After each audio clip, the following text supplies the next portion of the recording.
be negative, but after a while, you just kind of want to see your team succeed. So Exactly.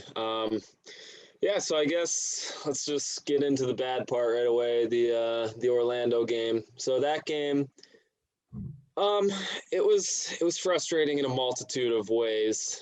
First of all, it was frustrating in which that we lost on a buzzer beater, but more so that we blew the game we, in general, I yeah, think.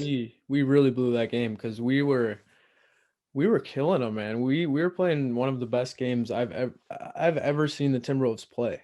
Like, Yeah, we had a 27-3 run and somehow still found a way to blow it at the end of the third and in the fourth quarter and let them come back and win the game. And that was more so we had no defense in the fourth quarter and we couldn't score and we turned the ball over a lot. Like turning the ball over has just been the story of the season so far for the Timberwolves. When you turn the ball over consistently over 15 times every single game, you're going to lose most of your games. And that's what we've been doing. And I don't know. I thought we had a great game. That was looking like the game we were going to win without Cat and D'Lo stepped up to the plate. Malik stepped up to the plate. Um, you can't ask for much more. Nas had a great game.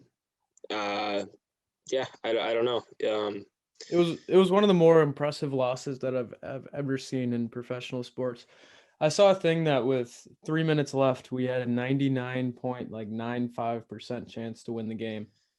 Yep. And I also saw a thing that like teams that are winning by I think 17 with 3 minutes left in the game are like 8,960 and 0 in NBA history. So Yeah. we're breaking records out there. It's not the records we want to break. But I mean, to look at the positives, I mean, like we said, we want to lose good games. We want to have good losses. And although that was a terrible way to lose, there's so many positives that we can take out of that game. So I would chalk that up as a good loss. It's better than losing by 30 like we did. Yes. Yeah. I feel I like we're mean, missing a game. I think we have 4 games to cover because I feel like there was a game where we just got destroyed. The Hawks game, yeah. second The Hawks game. Hawks game. That was Yeah. a I bad so loss. the point of the Magic game is if we did Timberwolves talk right after the Magic game, it would be so just irrational and everything coming out of our mouths would be just probably we would say it's wrong the next day. So we wanted to wait on that a Mhm. little bit. And looking back at it, yeah, it sucks in the moment, but you got to live with it. It would have been nice to have that game in that stretch, but it is what it is. Cole Anthony hit the big shot. You just got to move past it. And then going on to the Atlanta Hawks game, um, that game I think I was a little bit more even frustrated than I was with the Magic game. I think Clint Capella just had whatever he wanted in the middle. He literally he got a triple double with With blocks, blocks, yeah. and there's not a lot of players who have ever done that. So it's a little frustrating that obviously not. I don't blame Nas. He's 6'9", playing a 7-footer in Capella, who's honestly maybe he probably is the best rebounder in the NBA right now. So obviously we're gonna have some issues on the inside, but the thing that really upset me was Josh Okogie's defense on Trae Young, letting him drop 44 in 29 minutes. Josh Okogie Yeah, we'll is definitely interesting touch this yeah. season. We'll It's definitely touch on him. we'll touch on him a little bit later, but about his lack of defense. But Yes. um, yeah, the nothing went well in the Hawks game for us. Malik had a bad game. Anthony Edwards had a really bad game. It was just I feel like it's one of those games where you get so much energy and so much put into that Magic game. You just leave it all out on the court. You come out just a terrible way to lose, and then I just feel like we were just deflated by the point Yeah, that the Hawks game came around. it was It was just brutal. a It terrible was game. We had no chance to win that at any point in the game. no. I mean, DeAndre Hunter was killing us. Trae Young killed us. Capella killed us. And that's really all they needed. They didn't need Kevin Herter to play good. They didn't need Cam Reddish to play good. They shut us out in the first half, and that was the end of that game. So Yeah. I don't have much to say about that game. That was just a poor Timberwolves game. They turned the ball over 26 times. The Hawks did, and we still lost that game because we Or was turned that the the ball first? over I feel like that 21 was the times. first Hawks game because we played them twice. The first time they turned it over 26, and we still lost. And then because we played them twice in the last like 5 games. Yeah, I don't know which one that was. They were both bad. They were both They're terrible both games. terrible. Yeah, Like, we don't like the we don't like talking about the Hawks games. yeah, both games they killed us in every facet of the game. But um, so we have one more in here, right? The We got last night. well, last night, yeah. So we'll focus mainly on last night because Yeah, the it's the current game. freshest in our heads. But for the first point I wanted to touch on was Josh Kogi. He was literally doing nothing on the court. He was playing bad defense. He didn't take one shot. He didn't get one rebound, and he didn't get an assist until 5 minutes left in the game. He was literally just running around on the court doing nothing. Yeah, and it's just tough because some possessions he was bringing it defensive. It's not like he wasn't doing anything defensively. And like Yeah, a comment that I wanted to make when you were just saying that was I almost had a better stat line than Josh Okogie last night.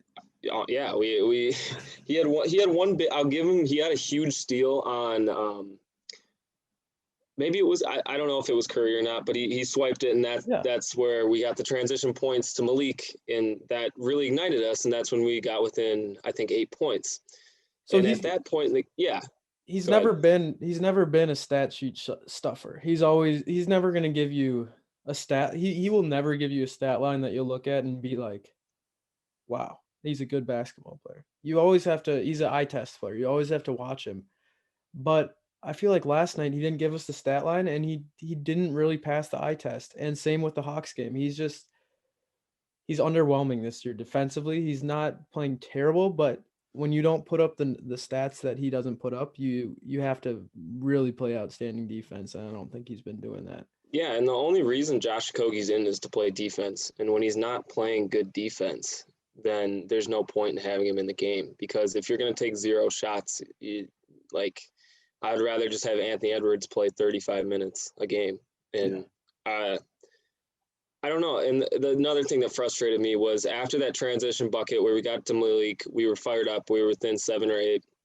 Steve Kerr calls a timeout. What a smart coach does in that situation, calls a timeout. Yep. And we didn't give Malik Beasley a touch the rest of the game. He ended with 30 with us, I think it was 6 minutes to go, and he didn't touch the ball once the rest of the game. Imagine that. Yeah.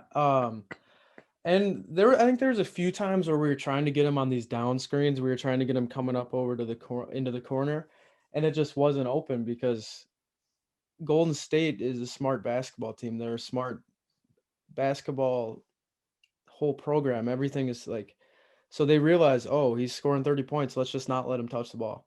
And that's how you do it. And they did a fantastic job shutting Malik Beasley down. But Yeah, and they pretty much said, okay, so we learned they have only one person who can score the basketball on the floor right now. So we're gonna lock that one person down, double team them off the screens, and we didn't really score. yeah, that's fantastic.